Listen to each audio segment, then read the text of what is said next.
Well, in this video, we would like to learn the new materials about the text for the 10th grade students. It is called as recount text. Nah, apa sih recount text itu? Jadi recount text adalah suatu teks yang di dalamnya itu menceritakan kembali peristiwa atau aktivitas yang telah kita lakukan pada masa lampau, ya. Nah, tujuan utama dari recount text adalah untuk menghibur atau memberikan informasi kepada pembaca mengenai kejadian di masa lampau yang kita alami.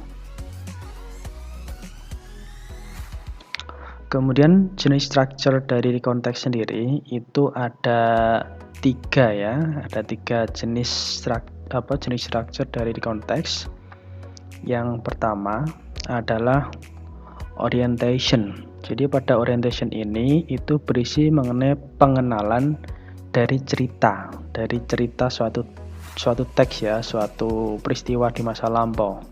Nah, di dalamnya itu akan berisi mengenai yang pertama siapa yang terlibat di dalamnya, yang kedua apa kejadiannya, kemudian di mana kejadiannya, dan kapan kejadiannya.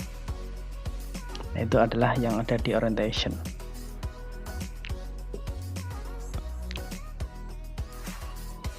Nah, kemudian untuk yang jenis structure atau paragraf selanjutnya adalah events. Ini merupakan inti dari cerita ya. Pada bagian ini menceritakan kesemuanya yang terjadi pada kejadian secara urut.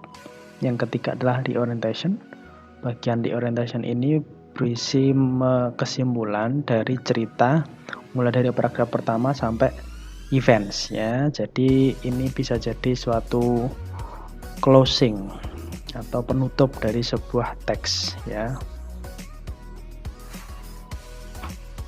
Nah, selanjutnya kita akan membahas mengenai ciri-ciri dari recount text. Yang pertama, dia memiliki judul yang merangkum keseluruhan isi dari teks.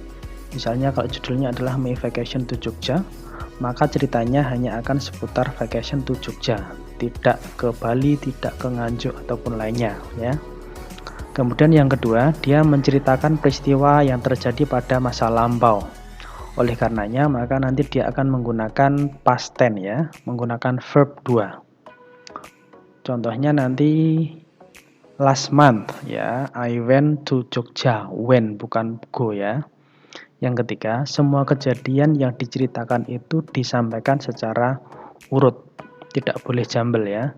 Jadi harus memakai kata sambung yang ada sequence-nya, misalkan when, later, then, after, before, dan lain sebagainya. Itu adalah ciri kebahasaannya. Kemudian selanjutnya kita akan melihat juga di sini kita akan melihat contoh ya, contoh dari di konteksnya. Nah, dari contoh tersebut nanti kami minta teman-teman untuk mengidentifikasi ciri kebahasaannya. Misalkan nanti ada past tense-nya mana, kemudian yang kata sambungnya mana, begitu. Nanti silahkan dituliskan di kolom komentar sebagai latihan teman-teman semua. Nah, ini teksnya cukup panjang, saya tidak akan membacakan. Silahkan teman-teman baca sendiri ya. Nanti kalau sudah selesai, boleh di-pause, kemudian dibaca, baru dikerjakan di komentar. Silahkan dibaca.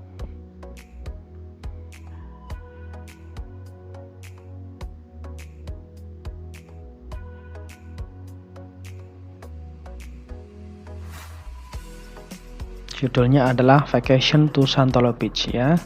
Ini sudah masuk ke paragraf kedua. Silahkan dibaca dulu.